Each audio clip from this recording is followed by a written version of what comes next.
اللہ تعالیٰ فرماتے ہیں وَلَقَدْ كَرَّمْنَا بَنِي آدم، میں نے انسان کو ایک مقام عطا کیا ہے، بلکہ اونچا مقام عطا کیا ہے کہ انہیں اس انسان کو احترام کیا جائے۔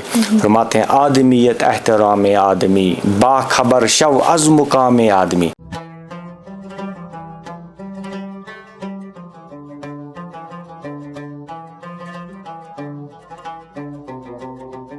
کشمیر لائف آج کی ملاقات آتھر سیریز میں آپ سب ناظرین کا ایک بار پھر سے استقبال ہے۔ آج کے شمارے میں ہمارے ساتھ موجود ہیں ڈاکٹر فیض احمد حجام، جنہیں ڈاکٹر فیض غازی آبادی کے نام سے بھی جانا جاتا ہے۔ یہ ایک جانے مانے رائٹر، اسکالر اور ایجوکیٹر بھی ہیں۔ اس وقت یہ بطور اسسٹنٹ پروفیسر ہیں ہائر ایجوکیشن اردو ڈپارٹمنٹ میں۔ ان کی کئی کتابیں جیسے تحفیم اقبال، صحبت صالحین یا آدمی مسافر ہے، ان کتابوں کو کافی توجہ بھی ملی ہے، اور اس کے علاوہ بھی انہوں نے اردو ادب میں کافی کنٹریبیوشن دیا ہے اور کرنٹلی ایکٹیو ممبر ہے کئی لٹریری آرگنائزیشنز کے۔ تو آج کی اس ملاقات میں ہم ان سے بات کریں گے اور تفصیل سے جانیں گے ان کے اس تجربے کے بارے میں۔ فیض صاحب، آپ کا اس شمارے میں خیر مقدم۔ شکریہ۔ شروعات کریں گے اس شمارے کا آپ کی جو ذاتی زندگی ہے اس کے بارے میں جان کر، تو آپ اپنے متعلق ہمیں چند باتیں بتائیں۔ میرا نام فیض احمد حجام ہے اور قلمی نام ڈاکٹر فیض غازی آبادی۔ میں سوپر ناگہمہ گاؤں سے بلانگ کرتا ہوں۔ سوپر ناگہمہ گاؤں ایک مشہور و معروف گاؤں ہے جو ڈسٹرکٹ کپوارہ میں پڑتا ہے، لیکن میری پیدائش میرے نانیہال خجباغ بارہمولہ میں ہوئی ہے، تو وہیں میں نے ابتدائی تعلیم حاصل کی۔ میٹریکولیشن کی ڈگری میں نے گورنمنٹ ہائی اسکول خجباغ سے حاصل کی ہے۔ اس کے بعد 12th کا ایگزام میں نے higher secondary boys higher secondary Baramulla سے دیا، اور پھر گریجویشن کے لیے میں نے boys college degree college Baramulla میں ایڈمیشن لیا اور وہاں سے بی اے کی ڈگری حاصل کی۔ بی اے کرنے کے بعد میں چاہتا تھا کہ سائیکالوجی میں پوسٹ گریجویشن کروں۔ سائیکالوجی میں مجھے بہت زیادہ انٹرسٹ تھا، لیکن اس سلسلے میں گھر والے سپورٹ نہیں کر سکے، کیونکہ اس زمانے میں کشمیر یونیورسٹی میں سائیکالوجی کا ڈپارٹمنٹ نہیں تھا۔ میں نے گھر والوں کے پاس بات رکھی کہ میں علی گڑھ جانا چاہتا ہوں سائیکالوجی میں پوسٹ گریجویشن کرنے کے لیے۔ انہوں نے کہا ہمارے پاس اتنے پیسے نہیں ہیں کہ ہم آپ کو وہاں بھیجیں، بہت زیادہ پیسہ خرچ آئے گا۔ سیکنڈ آپشن میرا اردو تھا، تو میں نے پھر اردو میں انٹرنس دے دیا۔ الحمدللہ اچھی رینک ملی اور میرا اردو میں ایڈمیشن ہوا شعبہ اردو کشمیر یونیورسٹی میں، تو وہاں سے میں نے پوسٹ گریجویشن کی ڈگری حاصل کی۔ اس کے بعد میں نے ریسرچ کیا، ایم فل اور پی ایچ ڈی کی ریسرچ میں نے کی، اور نیٹ بھی کوالیفائی کیا ہے اور بی ایڈ بھی کیا ہے۔ تو ابھی تک الحمدللہ 6-7 کتابیں میری شائع ہو چکی ہیں جن کو اچھی پذیرائی ملی ہے الحمدللہ۔ فیض صاحب، میں جاننا چاہوں گی اردو میں ہی کیوں آپ نے تعلیم بھی اور پیشہ بھی اپنایا؟ کس چیز نے اس چیز کے لیے متاثر کیا؟ ایک بات تو یہ ہے کہ جیسے کہ میں نے ابھی کہا کہ اردو میرا سیکنڈ آپشن تھا، اردو میرا پہلا آپشن نہیں تھا۔ سائیکالوجی میرا پہلا آپشن تھا، لیکن کچھ وجوہات ایسے ہوئے کہ میں سائیکالوجی میں آگے نہیں جا سکا، تو سیکنڈ آپشن میرا اردو تھا۔ لیکن یہ نہیں ہے کہ اردو کے ساتھ میری محبت نہیں تھی۔ میرے گھر میں الحمدللہ ایسا ماحول تھا، میرے والد محترم جو ہیں اس کو لٹریچر کا زبردست شوق تھا، لٹریچر پڑھتے ہیں آج بھی، وہ کتابیں پڑھتے ہیں، وہ رات کے 11-12 بجے تک جو ہے وہ کتابیں پڑھنے میں مصروف ہوتے ہیں۔ تو وہ داستانیں پڑھتے تھے، وہ فکشن پڑھتے تھے، وہ دینی رسائل پڑھتے تھے، اور کبھی دوستوں سے مستعار لے کر، کبھی پبلک لائبریری سے وہ کتابیں مستعار لے کر پڑھتے تھے۔ تو وہاں سے مجھے یعنی آپ سمجھ لیجئے کہ پیرنٹ سے اور خاص طور پہ میرے والد محترم سے مجھے یہ ترغیب ملی کہ آپ جو ہے اردو میں آگے جا سکتے ہیں، یا اردو کے ساتھ آپ کو محبت ہونی چاہیے اور اردو میں آپ اپنا ایک مقام بنانا چاہیں گے۔ کشمیر میں کتابوں کی اشاعت و فروخت کا ایک معتبر ادارہ گلشن بکس 1932 سے میدان عمل میں۔ کشمیر کی تاریخ ہو یا جغرافیہ، تہذیب ہو یا تمدن، کہانی ہو یا تمثیل، تصوف ہو یا تشخص، ادارہ ایک ہی ہے جہاں سب کچھ چھپتا بھی ہے اور میسر بھی۔ فیض صاحب، آپ کی ایک کتاب ہے مدرس اور اردو، کے عنوان سے. مدارس اور اردو. آپ ہمیں بتائیں گے اس کتاب کے ذریعے ایسی کون سی چیز ہے جو آپ ایمفسائز کرنا چاہتے تھے, واضح کرنا چاہتے تھے؟ دیکھیے, چونکہ میں نے ابھی تک تقریباً 6-7 کتابیں لکھی ہیں, ان میں ایک کتاب مدارس اور اردو بھی ہے, تو یہ میں نے ایڈٹ کی ہے مختلف اسکالر سے. علماء کرام جو ہیں انہوں نے اپنے آرٹیکلز, ریسرچ پیپرز لکھ کے دیے ہیں, میں نے ان کے ساتھ رابطہ کیا, انہوں نے دے دیے, اور یہ کتاب جو ہے شائع ہو گئی اور بہت اچھی پذیرائی اس کتاب کو ملی ہے. دراصل اس کتاب میں یہ بتانا چاہتا تھا کہ اردو کے فروغ میں علماء کرام کا زبردست کنٹریبیوشن رہا ہے. میرا ماننا ہے کہ اردو کی خدمت, مطلب وہ لوگ جن کا روزگار اردو کے ساتھ جڑا ہوا ہے, وہ اردو زبان کی اتنی اچھی خدمت نہیں کرتے جتنی خدمت وہ لوگ کرتے ہیں جو مدارس سے جڑے ہوئے ہیں. دیکھیے, اردو کے جو پہلے ناول نگار ہیں ڈپٹی نذیر احمد, وہ مولانا تھے. اردو کے جو بڑے 2 ناقدین ہیں الطاف حسین حالی اور شبلی نعمانی, وہ مولانا تھے. اچھا, اردو کے جو بابائے آدم ہیں مولوی عبدالحق, تو وہ مولانا تھے. اچھا, ایک بات تو یہ ہے.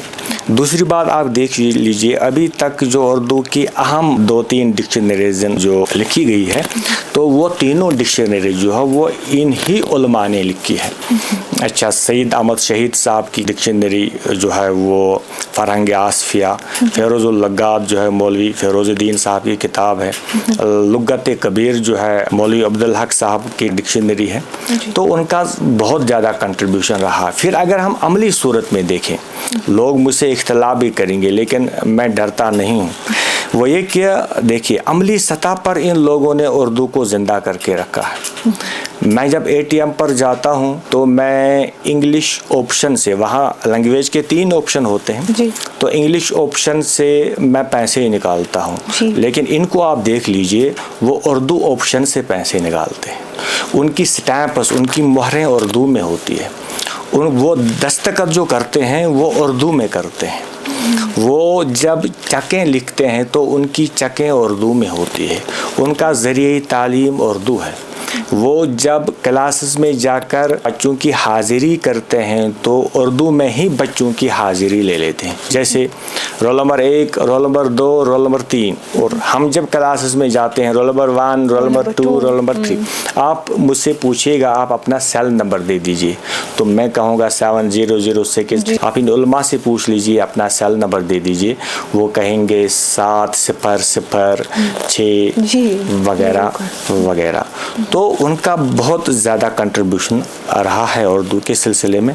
تو میں نے اس چیز کو نظر میں رکھتے ہوئے یہ کتاب ترتیب دے دی, اور الحمدللہ لوگوں نے اس کتاب کو پسند کیا ہے اور اچھی پذیرائی ملی ہے. فیض صاحب, سر محمد اقبال صاحب کی اگر ہم بات کریں تو آپ نے ان کی جو فلسفی ہے, ان کے کنسیپٹس جیسے ہیومینٹی یا ڈیوینٹی, وہ کافی ایکسپلور کیے ہیں, تو آپ ہمیں بتائیں گے, اور یہ چیزیں آپ کی جو ریسرچ میں ہے کافی امپورٹنس بھی رکھتی ہیں, تو آپ ہمیں بتائیں گے کس چیز نے متاثر کیا اس ٹاپک کو ٹچ کرنے کے لیے؟ علامہ اقبال وہ شاعر ہیں, وہ مفکر ہیں, وہ ایجوکیشنسٹ ہیں جن پر سب سے زیادہ ابھی تک کتابیں لکھی گئی ہیں, ریسرچ پیپرز لکھے گئے ہیں. تقریباً 7000 کتابیں علامہ اقبال پر ابھی تک لکھی جا چکی ہے.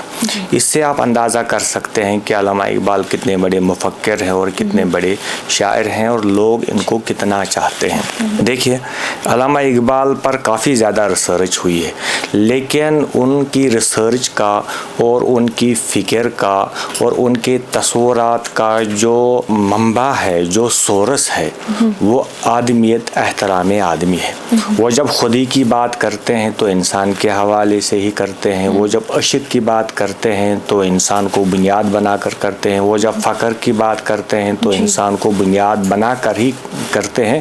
یعنی ان کی فکر کا بنیادی سورس یہ ہے کہ ہر ایک انسان کو احترام کرنا لازمی ہے, کیونکہ اللہ تعالیٰ نے اس انسان کو تکریم بخشی ہے, عزت بخشی ہے. اللہ تعالیٰ فرماتے ہیں وَلَقَدْ كَرَّمْنَا بَنِي آدم, میں نے انسان کو ایک مقام عطا کیا ہے, بلکہ اونچا مقام عطا کیا ہے کہ انہیں اس انسان کو احترام کیا جائے. فرماتے ہیں آدمیت احترام آدمی, باخبر شو از مقام آدمی. ایک جگہ فرمایا خدا کے بندے ہیں بہت سارے, بنوں میں پھرتے ہیں مارے مارے, میں اس کا بندہ بنوں گا جس کو خدا کے بندوں سے پیار ہوگا. ارے اس انسان کے ساتھ محبت کریے, یہ کسی بھی مذہب سے تعلق رکھتا ہو، یہ کالا ہو کلوٹا ہو، یہ گنمی رنگ کا ہو سفید ہو، یہ کشمیر کا ہو یا ایران کا ہو یا توران کا ہو، کسی بھی مذہب سے اس کا تعلق ہو، کسی بھی ریجن سے اس کا تعلق ہو، لیکن یہ قابل قدر ہے یا احترام کے قابل ہے. تو یہ چیز چونکہ پہلے سے ہی میرے ذہن میں ڈالی گئی تھی، میرے پیرنٹس نے یہ بات میرے ذہن میں ڈالی تھی، میرے اساتذہ نے، کہ انسان کا ایک بڑا مقام ہوتا ہے. تو مجھے لگا کہ علامہ اقبال نے سب سے زیادہ زور جو ہے وہ اسی چیز پر دیا ہے، تو اس لیے میں نے ریسرچ کے لیے اس ٹاپک کو چنا. فیض صاحب، آپ کی یہ افسانچے کی کتاب ہے آدمی مسافر ہے، تو آپ اس میں سے کچھ ہے جو آپ پیش کرنا چاہیں گے؟ راشن ڈپو ایک افسانچہ ہے، تو میں اس کو پڑھتا ہوں. Ration depot. نہیں، میں اس گاؤں میں راشن ڈپو کھولنے نہیں دوں گا. مسجد کے صحن میں سلام چچا کی یہ بات سب نے سنی. سلام چچا اس گاؤں کا سب سے عمر رسیدہ شخص تھا اور گاؤں کے سب لوگ اسے عزت کی نگاہ سے دیکھتے تھے. دوسرے تمام گاؤں میں راشن ڈپو کھولے گئے ہیں، سب گاؤں والے خوش ہیں اور اسٹور کیپر کو ضیافتیں کھلائی جا رہی ہیں. سمجھ جو نے صحن میں بیٹھے تمام لوگوں کی طرف سے وکالت کر کے سلام چچا کو کہا، میں راشن ڈپو اپنے گاؤں میں ہرگز کھولنے نہیں دوں گا. ہمارے زمانے میں تو راشن ڈپو نہیں ہوا کرتے تھے. کیا لوگ اس کے بغیر زندہ نہیں رہتے تھے؟ وہ اپنی زمینوں پر محنت کرتے تھے اور فصلیں اگا کر خود بھی کھاتے تھے اور دوسروں کو بھی کھلاتے تھے. اس طرح وہ صحت مند رہتے تھے. اگر یہاں راشن ڈپو کھولا گیا تو ہمارے لوگ محنت کر کے فصلیں اگانا چھوڑ دیں گے. اس طرح ہمارے کھیت بنجر ہو جائیں گے اور ہمارے نوجوان محنت و مشقت چھوڑ دیں گے. اس طرح ان کی صحت بھی خراب ہو جائے گی. مسجد شریف کے لاؤڈ اسپیکر سے مغرب کی اذان اللہ اکبر اللہ اکبر پورے صحن میں گونجنے لگی. سلام چچا اذان کا جواب دیتے ہوئے چل رہے تھے اور باقی تمام لوگ کسی گہری سوچ میں ڈوب گئے. ماشاء اللہ سے. فیض صاحب، آپ کئی ریسرچ آرٹیکلس لکھتے ہیں، ایسے رائٹنگ کرتے ہیں یا افسانچے لکھتے ہیں، تو اس کے ساتھ ساتھ آپ اپنا جو اکیڈمک یا بولوں پروفیشنل جو آپ کا شعبہ ہے وہ بھی مینٹین کرتے ہیں. تو آپ مجھے بتائیں کہ آپ یہ بیلنس کیسے کریٹ کرتے ہیں؟ ایک ضرورت ہوتی ہے، ایک شوق ہوتا ہے. جاب میری ضرورت ہے. ایز اسسٹنٹ پروفیسر کام کرتا ہوں، کالج جاتا ہوں، 6 گھنٹے وہاں بچوں کو پڑھاتا ہوں اور الحمدللہ دیانتداری کے ساتھ پڑھاتا ہوں. کلاس میں جانے سے پہلے دیکھتا ہوں کہ کیا چیز پڑھانی ہے، کیا چیز نہیں پڑھانی ہے، سیلیبس کو دیکھنا پڑتا ہے. اور ذہن میں یہ چیز ہوتی ہے کہ کل جب یہ ہمارے بچے کالج چھوڑ کر چلے جائیں گے، ڈگری حاصل کر کے نکلیں گے اس کالج سے، تو ان کو بھی سوسائٹی کو کچھ کنٹریبیوٹ کرنا ہے، سوسائٹی کو کچھ دینا ہے، یہ بہترین شہری بن سکے. تو اس کے لیے ہم 10 بجے سے 4 بجے تک بزی رہتے ہیں، یہی چیز سوچتے ہیں اور یہی چیز جو ہے کلاس روم میں جا کے کرتے ہیں. لیکن اس کے بعد ہمارے پاس بہت سارا ٹائم بچتا ہے. دیکھیے، ہم اپنے وقت کو ضائع کرتے ہیں سوشل میڈیا پہ یا گپ شپ میں. ہم نے بہت پہلے سے اپنے ٹائم کو مینیج کر کے رکھا ہے، تو جو وقت ہمیں بچتا ہے اس میں ہم گھر کا کام بھی کرتے ہیں، اپنی ضروریات بھی پوری کرتے ہیں، لیکن ساتھ ساتھ میں ہم پڑھتے بھی ہیں اور کبھی کبھی لکھتے بھی ہیں. چونکہ لکھنے کی عادت بہت پہلے سے ہے. فکشن ہم تقریباً 2001 سے لکھ رہے ہیں. شارٹ سٹوریز خاص طور پہ افسانچے پچھلے 25 سال سے ہم لکھ رہے ہیں اور ساتھ ساتھ میں ہم ریسرچ پیپرز بھی لکھ رہے ہیں. تو لکھنے کے لیے پڑھنا بہت ضروری ہے. ایک وقت تھا جب ہم رات کے 12 بجے تک، رات کے 1 بجے تک پڑھتے تھے. پھر جب ذمہ داریاں بڑھ گئی تو اب ہم پوری رات نہیں پڑھتے، لیکن بہرحال پڑھنے کے لیے ٹائم نکالنا پڑتا ہے. پڑھتے ہیں الحمدللہ اور لکھتے بھی ہیں. سر، آپ کی کوئی ایسی پبلیکیشن ہے یا کوئی کتاب جو اس وقت ان پروسیس ہے؟ یہ کتابیں تو میری شائع ہوئی ہے. صحبت صالحین فکری اقبال کی روشنی میں یہ کتاب میری شائع ہوئی ہے. اور اس کے بعد مدارس اور اردو، آہ سحر گائی اور پھر لفظ لفظ خوشبو. پروفیسر بشیر احمد نحوی پر ہم نے ایک کتاب ترتیب دی ہے، پروفیسر بشیر احمد نحوی قدم بقدم منزل بمنزل. اور ایک یہ کتاب آدمی مسافر حال ہی میں شائع ہو کر آئی ہے اور بڑی اچھی پذیرائی ملی ہے اس کتاب کو. اس کے علاوہ میری 2-3 کتابیں پائپ لائن میں ہیں. ایک کتاب میری ہے جو آنے والی ہے، رنگ رقص کریں.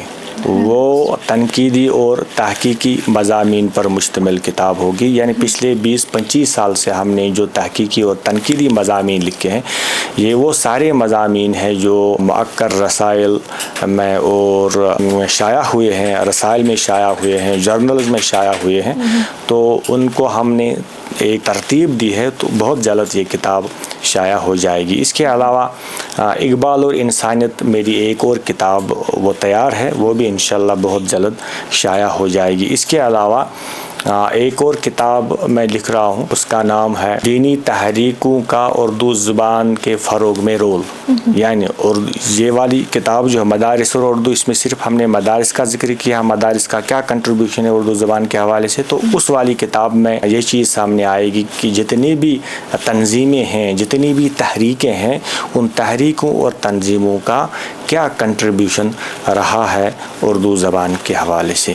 اور پھر ایک اور کتاب آ رہی ہے کہ جتنے بھی علامہ اقبال کی شاعری اور ان کی فکر کے حوالے سے میرے جتنے بھی مضامین ابھی تک شائع ہوئے ہیں علامہ اقبال کے حوالے سے, تو ان کی بھی ایک کتاب جو ہے وہ زیر ترتیب ہے. اس میں کچھ ٹائم لگ سکتا ہے. جو کہ آپ افسانچے لکھتے ہیں اینڈ آپ کو اردو لٹریچر پہ کافی ہولڈ ہے, تو میں آپ سے پوچھنا چاہوں گی جو اردو ادب کی موجودہ حالت ہے ہندوستان میں, اس کے حوالے سے آپ کو کیا لگتا ہے, اس کا مستقبل کیا ہوگا؟ دیکھیے یہاں پر بھی مجھے بڑے ادبا کے ساتھ اور لوگوں کے ساتھ اختلاف ہوتا ہے. لوگ کہتے ہیں منچ پر آ کے, اسٹیج پہ آ کے کہتے ہیں کہ اردو زبان مر رہی ہے, اردو زبان ختم ہو رہی ہے. ارے اردو زبان کہاں مر رہی ہے؟ یہ وہ زبان ہے جس کو ہم گنگا جمنی تہذیب کہتے ہیں. اردو صرف ایک زبان نہیں ہے, زبانیں ختم ہوتی ہے, اس میں کوئی شک نہیں ہے.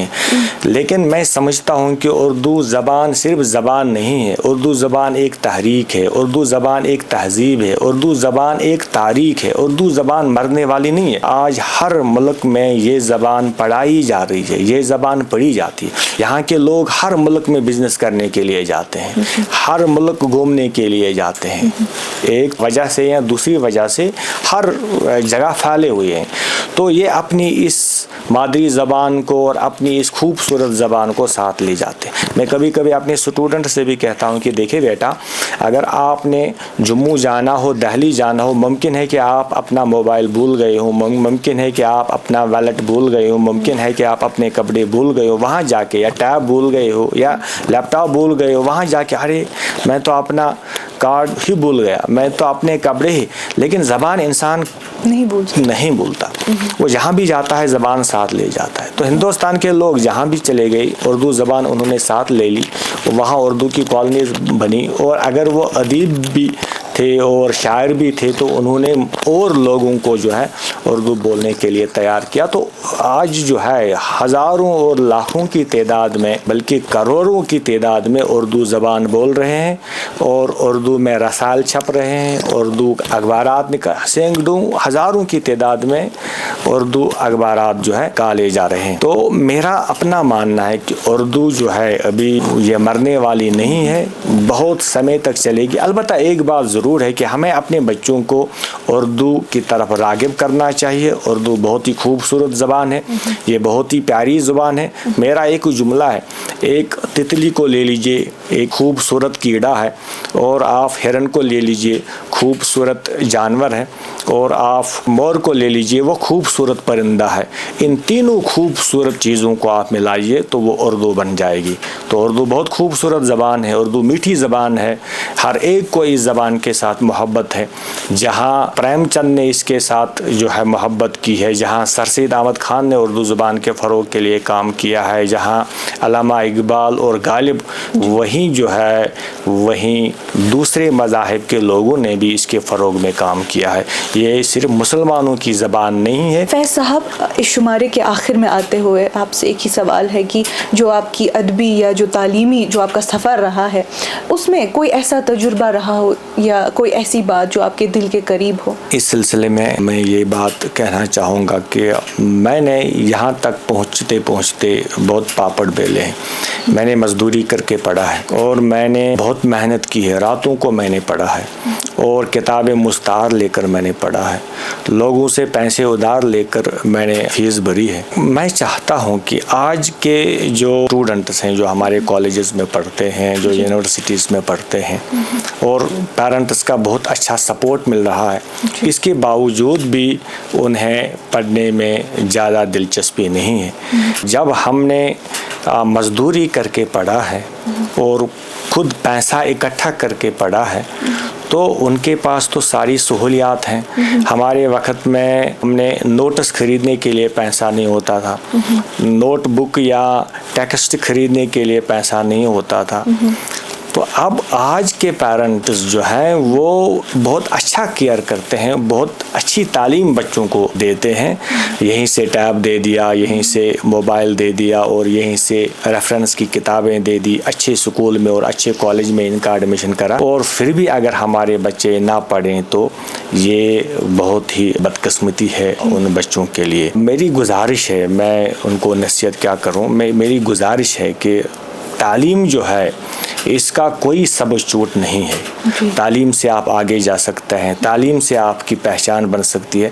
اور پھر یہ بھی ہے کہ جاب کے لیے نہ پڑھیں, انسان بننے کے لیے پڑھیں, انسانیت کو کنٹریبیوٹ کرنے کے لیے پڑھیں, اپنے ملک کو آگے بڑھانے کے لیے پڑھیں, اور پھر جاب بھی مل جائے گا. اکثر لوگ کہتے ہیں کہ دیکھیے اردو میں جاب کے ایونیوز نہیں ہے, لیکن میں ان سے کہتا ہوں کہ آپ اگر قابل ہوں گے, آپ اگر محنتی ہوں گے تو آپ کو پھر اس سبجیکٹ میں جاب بھی ضرور مل جائے گا, لیکن ہم محنت کرنے والے لوگ نہیں ہیں. فیض صاحب, آخری سوال, افسانچے کے حساب سے اگر بات کریں, جو کہ آپ افسانچے لکھتے ہیں, یہ ایک نئی ٹرم ہے, تو آپ بتائیں گے اس متعلق ہمیں کچھ؟ ایک وقت تھا جب داستانوں کا رواج تھا, داستانیں پڑھی جاتی تھی, داستانیں سنی جاتی تھی, داستانیں لکھی جاتی تھی.